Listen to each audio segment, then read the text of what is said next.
वज़ीर-ए-आज़म इमरान खान की कल ड्रामा नवीसों से वीडियो लिंक पर मुलाकात हुई और उसमें बहुत से जहां इश्यूज़ डिस्कस हुए और ड्रामा राइटिंग को किस तरह से होना चाहिए फ्यूचर में, उस पर बात हुई। वहां तलाक का इशू भी ज़ेरे गौर आया और उन्होंने कहा जी हमारे माशरे में तलाक का इशू बहुत बढ़ता जा रहा है, हमारे टीवी सीरियल्स में इसको जिस तरह से दिखाया जा रहा है उस पर भी उन्होंने बात की और कहा खुसूसन कि इसकी वजह है मगरबियत पसंदी और इखलाकी जवाल। अब हम अपने एनालिस्ट से पूछना चाहते हैं कि वज़ीर-ए-आज़म की ड्रामास पर तनकीद दुरुस्त है, हाँ या नहीं के ऑप्शन है सबके पास। तो मज़हर अब्बास साहब, क्या लगता है आपको? देखिए, तजुर्बे का कोई नेमुल बदल नहीं है और मेरा ज़ाहिर है इस हवाले से कोई तजुर्बा नहीं है। इससे दूसरी बात यह कि जब आपके इर्द गिर्द का माहौल होता है तो वो कोई ड्रामा से मुतासर होकर कोई तलाक नहीं देता या इस चीज़ पे। और आपने ये क्यों समझ लिया कि तलाक देना जो है इखलाकी गिरावट है? उसकी बहुत सी वजूहात होती हैं। जिस मुल्क में मंटो दिखाया नहीं जा सकता, जोश सुनाया नहीं जा सकता हैं, और यही सूरत हाल जालिब और फैज़ और फराज के साथ रही। यहाँ क्रिएटिविटी जो है वो किल कर दी जाती है, तो वहाँ ज़ाहिर है टॉपिक्स महदूद हो जाते हैं। ये आपके माशरे का एक टॉपिक है और जो राइटर है वो माशरे को देख के ही चीज़ें उठाता है। महमल, यही बात है कि हम दिखाते वही हैं जो माशरे में चीज़ें एग्जिस्ट करती हैं। अगर तलाक को दिखाया भी, उसके तरीक़ाकार पे ज़रूर बात हो सकती है कि हम किस तरह से उसको पोर्ट्रे कर रहे हैं, बट इशू है दिखाना चाहिए या नहीं? देखिए लीना, बिल्कुल एक तो खैर दिखाना चाहिए, ये तो वज़ीर-ए-आज़म साहब नहीं बता सकते ड्रामा नवीसों को या शायरों को या मौसीकारों को कि वो क्या लिखें, क्या गाने बनाएं या क्या शेर पढ़ें। मतलब ये तो एक तख्लीकी आज़ादी की बात है। लेकिन दूसरी चीज़ जो मुझे ज़्यादा इंपॉर्टेंट लगी, देखिए हमारे ड्रामे तो बहुत एक स्टीरियोटिपिकल ही बातें करते हैं पाकिस्तान के अंदर। अनफॉर्चुनेटली, हालांकि ये एक औरत का शरई और कानूनी हक है कि वो तलाक ले, अब्यूसिव मैरिज में या टॉक्सिक मैरिज में या अनहैप्पी मैरिज में रहने से बेहतर है कि वो छोड़ दें। लेकिन मुआशरे में एक तासुब है तलाक याफ्ता औरत के खिलाफ, और वही तासुब हमारे ड्रामों में भी है।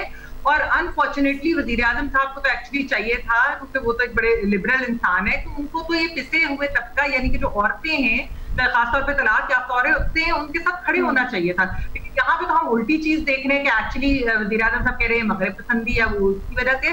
तो मेरे ख्याल में एहतियात बरतनी चाहिए थी वज़ीर-ए-आज़म साहब को। वैसे भी इस बाइनरी को अब रिटायर कर देना चाहिए कि तलाक जो है वो बुरी है या मगरिब से ली गई है। देखिए हमारे अपने हालात होते हैं जिसकी वजह से बंदा जो है अगर कोई तलाक जो माशरे में चीज एग्जिस्ट करती है वही दिखाई जा रही है। ठीक है भट्टी साहब।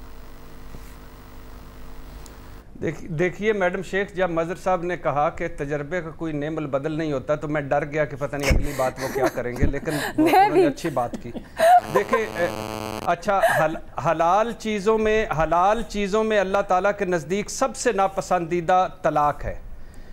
1970 में तलाक की शरह 13% थी, अब इसमें 60% इजाफा हो चुका है। इसमें बहुत सारी चीज़ें हैं, मगरबियत भी है नो डाउट, इखलाकी ज़वाल भी है नो डाउट, मुआशी मसाइल भी हैं, अदम बर्दाश्त भी है, बेजा तवक्को भी है, जहेज़ भी है, और ससुराल मेके की लड़ाइयाँ भी हैं। और फिर लव मैरिजेज़ में बताया जाता है कि ज़्यादा तलाक होती है। ज़्यादा ये सर्वे जितने भी सर्वे हुए, कि मैं सर्वों को नहीं मानता, लेकिन उसमें ज़्यादातर लव मैरिजेज़ में तलाक की शरह ज़्यादा है।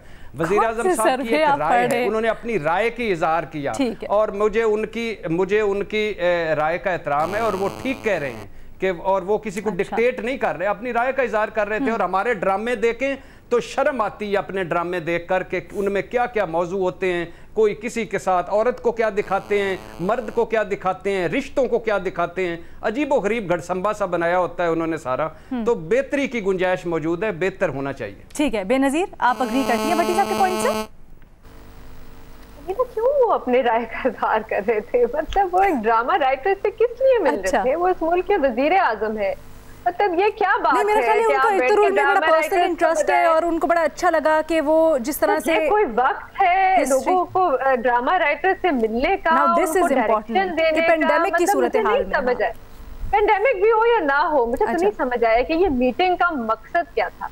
देखिए जैसे मेमल ने भी कहा कि मतलब कि कौन है ये औरत जिसने जाके वज़ीर-ए-आज़म से कहा है कि मैंने वो हॉलीवुड का ड्रामा देखा था तो मैंने तलाक ले ली, या कोई सर्वे है या कोई रिपोर्ट है जिस पे देख के उन्होंने ये बात कही। किस किस्म की ये सोच है, मुझे नहीं समझ आती। पूरी दुनिया आगे जा रही है, हम पीछे जा रहे हैं। और अभी महमल भी कह रही थी जो हमारे ड्रामे हैं उसमें तो औरतों को जो इतना कमजोर और मजलूम, मतलब मैं तो लाचार बेचारा दिखाया जाता है। हाँ, और हमारे माशरे में ये हकीकत है, हमारे माशरे में बहुत सी ऐसी शादियां हैं जिसमें औरतें जो है मजबूरी के तहत वो शादी में होती हैं, क्योंकि उनको अभी भी कहा जाता है कि तलाक नहीं ले सकते क्योंकि वो फाइनेंशियली इंडिपेंडेंट नहीं होती, या अगर वो तलाक लेंगी तो लोग उनसे कहेंगे कि लोग क्या कहेंगे, या उनके पास फैमिली सपोर्ट नहीं होता। तो मतलब मैं I am loss of word.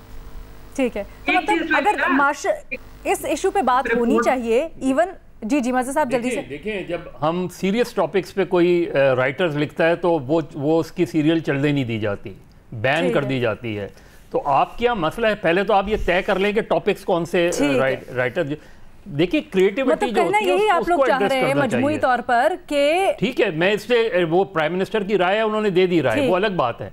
लेकिन खुदा के लिए अगर आप पैमरा के नोटिसेस में आपको दिखा दूं ड्रामों के हवाले से कि जो नोटिसेस इतने मज़ाका खेज नोटिसेस, मतलब यही कि माशरे में जो बुराई एग्जिस्ट करती है उसी के ऊपर कहा जा रहा है। लेकिन बुराई को छुपाने का या उसको रोकने का हल ये नहीं होता कि उसको दिखाया ही ना जाए, उसको हम ये उसकी रिप्रेजेंटेशन किस तरह हो रही है, उसको किस तरह से दिखाया जा रहा है, उसकी तरीक़ाकार पे बात हो सकती है और इस चीज़ पे बात हो सकती है कि आप उसके तदारुक के लिए क्या दिखा रहे हैं। लेकिन ये कोई हल नहीं है कि आप दिखाएं ही ना सिरे से एक चीज़ को। माशरे में एक बुराई एग्जिस्ट करती है, उसकी नुमाइंदगी होनी चाहिए और उसके तदारुक के तरीके भी दिखाने चाहिए। बस वक्त अनफॉर्चुनेटली इतना ही था। आपसे दोबारा मुलाकात होगी पीर को।